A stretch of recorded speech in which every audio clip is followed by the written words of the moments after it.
This is Bermuda, a tiny collection of islands surrounded by an endless Atlantic Ocean with no rivers, almost no natural freshwater, and barely enough land to expand. A place where hurricanes can arrive with terrifying force, where every drop of rain must be carefully collected, and where the ocean stretches for thousands of kilometers in every direction. Yet somehow, more than 60,000 people live here, with one of the highest standards of living on Earth.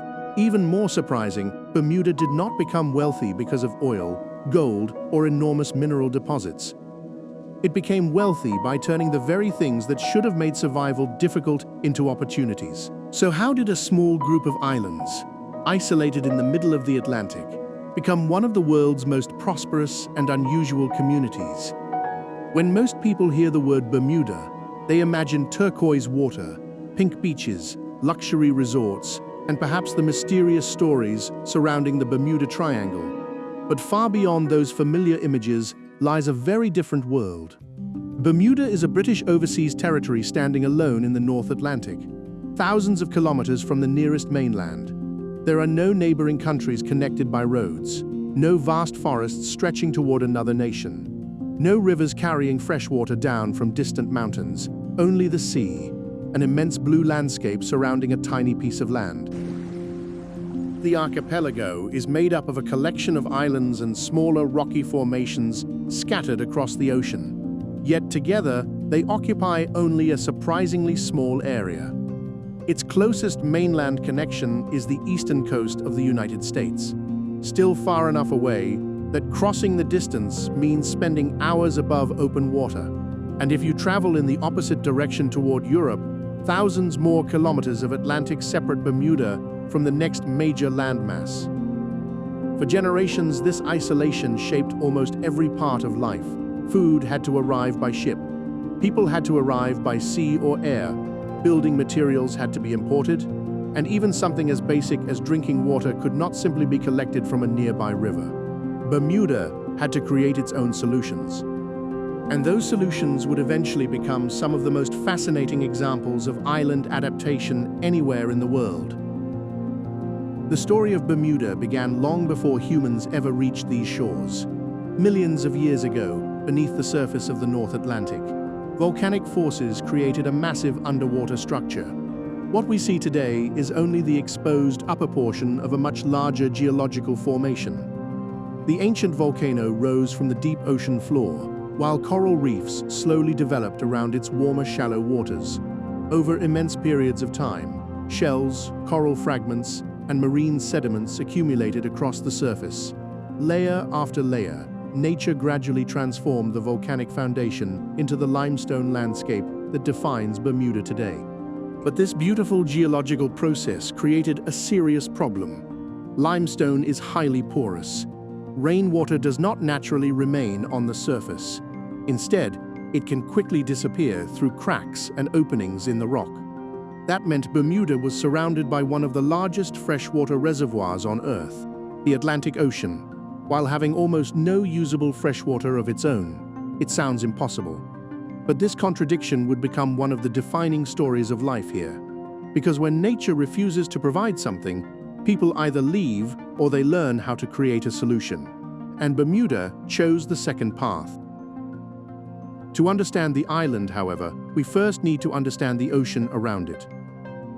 Bermuda sits in a region strongly influenced by the Gulf Stream, one of the most powerful ocean currents on the planet.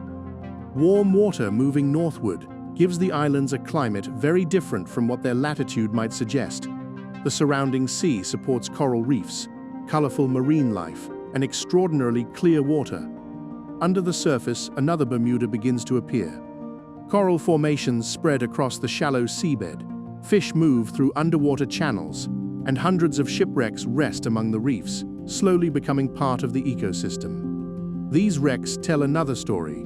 For centuries, ships traveling across the Atlantic encountered Bermuda's reefs and unpredictable waters. Some survived, others did not. Today, many of those sunken vessels have become underwater museums, attracting divers from around the world.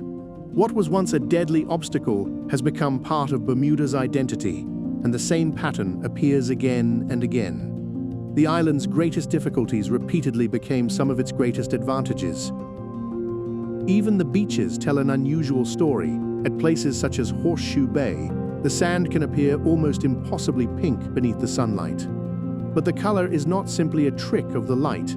Tiny marine organisms associated with coral reefs contribute microscopic red and pink fragments that mix with the pale sand. The result is a coastline that looks almost artificial, yet nothing about it was designed. It is simply the result of thousands of small, natural processes working together over enormous periods of time. And beneath this beautiful surface, Bermuda hides another world. Inside its limestone caves, rainwater has spent thousands of years slowly moving through the rock. As water passes through the limestone, minerals are carried and deposited. Drop by drop, crystal by crystal, formations begin to appear. Stalactites descend from ceilings. Stone columns rise from the ground. Underground pools reflect the walls around them. And deep beneath the island, the outside world seems to disappear completely. It is difficult to imagine that this fragile underground environment exists beneath a place surrounded by nothing but ocean. But Bermuda is full of such contradictions. A tropical-looking paradise, built from ancient volcanic rock. A freshwater-starved island surrounded by water. A tiny community connected to some of the largest financial markets on Earth. And perhaps the greatest contradiction of all is still waiting above us. The roof of a Bermudian house. In most countries, a roof protects people from rain. In Bermuda, the roof does something much more important. It collects drinking water. Across the island, thousands of houses are covered by distinctive white-stepped roofs. At first glance, these roofs might simply look like an architectural tradition, but they are actually part of an enormous water collection system. When rain falls, the water travels across the white limestone surface. The step structure slows its movement. Channels guide it toward collection points. And from there, the water enters underground storage tanks. The system transforms rainfall into a private freshwater supply. In other words, the roof is not merely the top of the house. It is part of the house's life support system. This system developed because Bermuda had no other easy option. People could not depend on large rivers. They could not build enormous reservoirs across expansive valleys, and drilling deep underground did not magically solve the problem. So instead of trying to change the island, people adapted themselves to it. The white roofs also serve another purpose. Their bright surfaces reflect sunlight and help keep buildings cooler. Their heavy construction provides strength against the violent storms that regularly threaten the Atlantic. The architecture may look beautiful, but underneath the beauty is a practical idea. Every part of the building has a job, and that philosophy extends far beyond water. It can be seen in the roads, transportation system, homes, gardens, and even the way people think about resources. Because on a small island, waste is rarely just waste. It can become a problem that eventually reaches everyone. As morning arrives, Bermuda begins to move. The first light touches the white rooftops. The sea becomes bright blue, and narrow roads begin filling with people traveling toward work and school. But the morning sounds different from those of a major mainland city. There are no enormous highways carrying thousands of cars through the center of the island. Instead, scooters and small vehicles move along narrow roads bordered by trees, houses, and stone walls. Distances are short, communities are compact, and people frequently encounter the same faces they have known for years. A person may ride past a neighbor on the way to work. A child may travel through the same streets that their parents once used. A shopkeeper may recognize customers by name. On a small island, geography naturally brings people closer together. But that closeness also comes with limits. There is not enough land for endless expansion. There is not enough space for enormous roads. And there is little room for the kind of urban sprawl found in many large countries. Bermuda had to develop differently. Transportation became one of the clearest examples. Private cars are heavily restricted compared with many other places, and visitors have traditionally had limited access to ordinary rental cars. Instead, scooters became one of the most recognizable forms of transportation. For a visitor, moving through Bermuda on a scooter can feel completely different from driving through a major city. The roads are narrow, the landscape is close, the ocean often appears just beyond a wall or line of trees, and because the island is so compact, a short journey can take you from a quiet residential neighborhood to the shoreline in only a few minutes. Ferries provide another important connection. The sea that surrounds Bermuda is not only a barrier. It is also a transportation network. Boats move between communities and islands, carrying passengers across water so clear that the seabed can sometimes appear almost within reach. This is another example of how Bermudians learn to live with their geography rather than fight against it. The ocean is everywhere, so the ocean becomes part of daily life. But Bermuda's relationship with the sea goes much deeper than transportation. For generations, fishing and boating have been connected to family traditions, recreation and identity. After work, some residents return toward the shoreline. Some go fishing, some sail, others simply sit near the water and watch the horizon. For someone who grew up here, the ocean is not an empty space separating Bermuda from the rest of the world. It is part of home. It is where memories are created. It is where children learn to swim, where families gather, where people relax after difficult days, and where the next generation continues traditions inherited from those who came before them. But this relationship with the ocean did not begin peacefully. The earliest settlers had to learn quickly that survival here would not be easy. In the early 17th century, an English ship was driven onto Bermuda's reefs during a powerful storm. The survivors reached land and discovered a place that looked beautiful, but presented enormous challenges. There were no large rivers, no obvious source of drinking water, and no guarantee that the island could support a growing population. Yet the survivors stayed. What began as an accident became the beginning of a permanent community. Over time, Bermuda became part of Britain's Atlantic world. Its location gave it strategic importance. Ships crossing the ocean needed places to stop, repair, resupply, and continue their journeys. And Bermudians became remarkably skilled at building ships suited to the waters around them. One of the most famous creations was the Bermuda sloop. Built using local cedar, these vessels were designed to be fast, light, and maneuverable. They could move quickly through waters where larger ships struggled. During the 18th century, shipbuilding became an important part of Bermuda's economy. Hundreds of vessels were constructed here. Sailors carried goods across the Atlantic. Merchants connected Bermuda to ports in North America and the Caribbean. And gradually, the tiny island became less isolated economically, even though it remained geographically isolated. The sea had become a highway. This transformation is one of the most important moments in Bermuda's story. The same ocean that made the island seem remote also placed it along routes connecting major parts of the Atlantic world. Isolation became location, distance became opportunity, and limited resources forced people to become creative. But Bermuda's economy would eventually change again. Ships were no longer enough. The world entered a modern age. International trade expanded. Technology transformed transportation, and Bermuda had to find another way to remain relevant. The answer would come from something invisible: risk.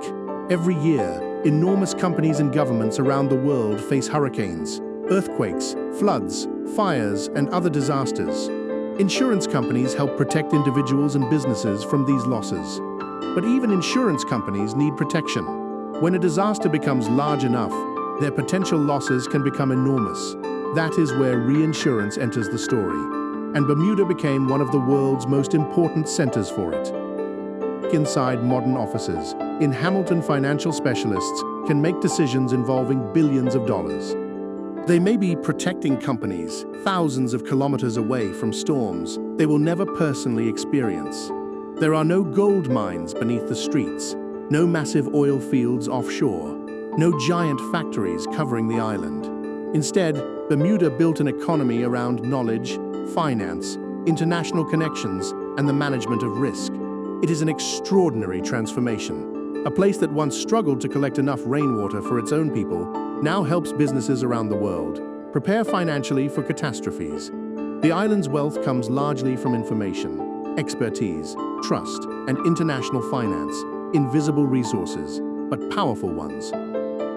Hamilton, Bermuda's capital, reflects this unusual combination of tradition and modernity. The city is compact. Buildings are generally low. The streets are colorful, and the architecture often looks more like a historic island town than a global financial center. Yet behind those modest facades, international financial transactions worth enormous sums take place every day. The contrast is striking. From the outside, Bermuda can appear slow and peaceful. Inside its financial system, money moves at a global speed. This is one of the reasons Bermuda's story is so unusual. It does not look like a traditional economic powerhouse, and perhaps that is exactly the point. Prosperity does not always require a giant population or huge territory. Sometimes it requires finding a specialized role that the rest of the world needs. Bermuda found one. But even as the island entered the modern financial world, it never abandoned its own traditions. Perhaps the most recognizable example can be seen in the clothing worn by Bermudian men. Imagine a formal business outfit, a dress shirt, a tie, a blazer, long socks, and then, instead of trousers, knee-length shorts. Bermuda shorts. What seems unusual to outsiders has become a normal part of formal life here. The style developed from the island's warm climate and British influence. Over time, what began as a practical adaptation became a cultural symbol. Today, seeing a businessman wearing Bermuda shorts does not necessarily mean he is relaxing. He may be heading to an office. He may be attending a formal meeting. He may even be representing the government. On Bermuda, practicality became fashion, and fashion became identity. But clothing is only one layer of that identity. Bermuda's culture also carries memories of communities that survived periods of enormous hardship. One of the most powerful examples is Gombe culture. When drums begin to echo through the streets, dancers appear in elaborate costumes decorated with bright colors and tall feathered headdresses. The performance is energetic, the movement is dramatic, the sound is impossible to ignore. But behind the spectacle is a history connected to enslaved Africans and their descendants. For people whose freedom and identity were heavily restricted, cultural traditions became a way of preserving memory and community. The costumes, masks, music, and movement carried meaning far beyond entertainment. What once represented resistance and survival has become an important expression of Bermudian heritage. Today, the tradition is performed openly, it is celebrated. It is taught to younger generations, and it remains a reminder that Bermuda's identity was shaped not only by geography, but by the people who endured its history. This mixture of ancient landscapes, British influence, African heritage, maritime traditions, and modern finance is what makes Bermuda difficult to define. It is not simply a tropical island. It is not simply a financial center. It is not simply a British territory, and it is not simply a tourist destination. It is all of these things at once. But beneath the beauty and prosperity, life here still has serious challenges. Because no matter how wealthy an island becomes, geography cannot simply be negotiated away. Almost everything Bermuda needs must somehow arrive. Food, fuel, construction materials, machinery, many consumer products. The island cannot manufacture everything itself. And because those goods must cross the ocean, transportation costs become part of everyday life. This contributes to a high cost of living. Space is another limitation. There is only so much land. Homes cannot spread endlessly outward. Large industrial zones are difficult to create, and every new building competes with the limited landscape that already exists. On the mainland, a growing city can expand for kilometers. On Bermuda, expansion eventually reaches the sea. Then there are the storms. Bermuda sits directly in a region where Atlantic hurricanes can develop and travel. For residents, hurricane season is not simply a weather story appearing on television.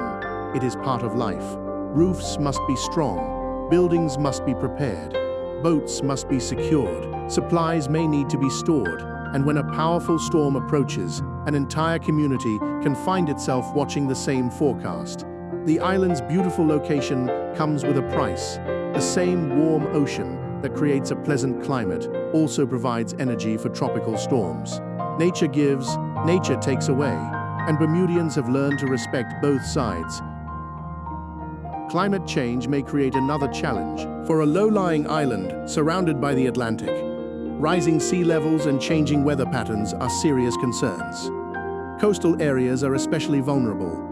Stronger storms could place additional pressure on infrastructure, and a community with limited land has fewer places to retreat. This is why adaptation has always been part of Bermuda's story. The island survived by changing how people used its resources. The future may require the same ability once again.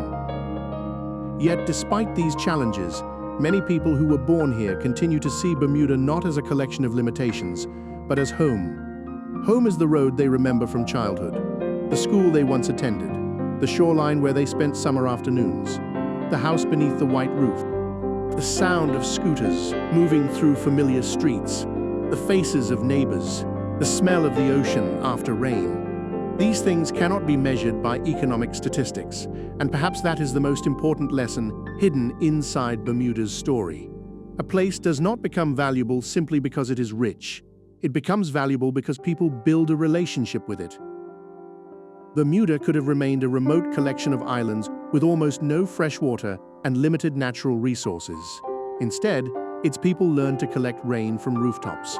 They learned to build fast ships. They learned to use the ocean as a highway. They developed industries based on knowledge rather than minerals. They preserved cultural traditions through generations. And they built a modern economy on an island that at first glance seemed to offer very little. That is what makes Bermuda so fascinating. Its greatest achievement is not that it became wealthy. It is that it became wealthy without becoming something else. It adapted without completely losing its identity. Today, when sunlight falls across Bermuda's white rooftops, the island can look almost unreal.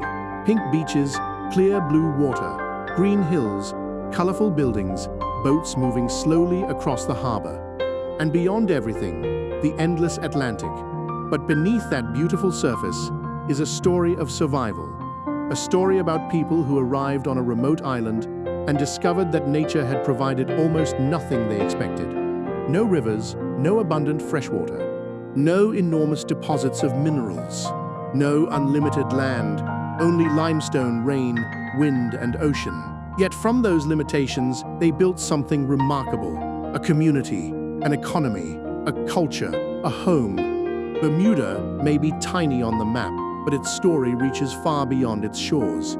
It tells us that isolation does not always mean weakness, scarcity does not always mean poverty, and a lack of natural resources does not necessarily prevent prosperity. Sometimes, the greatest resource a place possesses is the ability of its people to adapt, to look at an obstacle and see an opportunity, to turn rain into drinking water, a dangerous reef into a shipbuilding tradition, an isolated location into a global financial connection, and a difficult landscape into a home worth protecting. That is the real story of Bermuda, not the mystery of the Bermuda Triangle, not simply the pink beaches, not simply the wealth, but the people who learned how to live with an island that never made survival easy. Our journey through Bermuda ends here, a small group of islands in the middle of a vast ocean, shaped by volcanoes, coral, storms, migration, trade, culture, and generations of human ingenuity. A place that proves that sometimes the most extraordinary stories are found not in the largest countries or the richest landscapes, but in the smallest places where people are forced to make the most of what they have. Thank you for joining us on this journey.